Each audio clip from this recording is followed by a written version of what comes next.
Hi குட்டீஸ், welcome to my channel. நாம் இன்னைக்கு அத்திரி பச்சா என்ற கொழுக்கட்டையோட கதையை தான் பார்க்க போகிறோம். பார்க்கலாமா குட்டீஸ்? வாங்க வீட்டுக்குள்ள போகலாம்.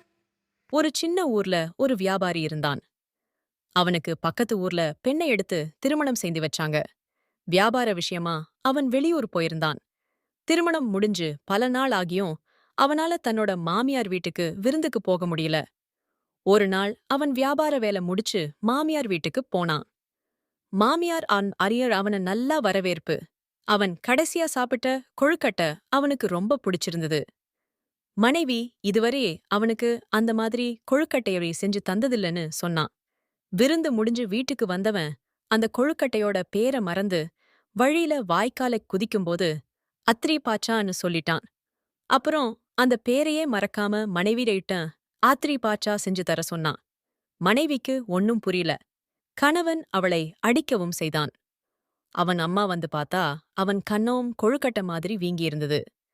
அப்பதான் எல்லாருக்கும் கணவன் கொழுக்கட்டையத்தான் அத்ரி பாச்சான்னு சொல்லியிருக்கான்னு புரிஞ்சுது.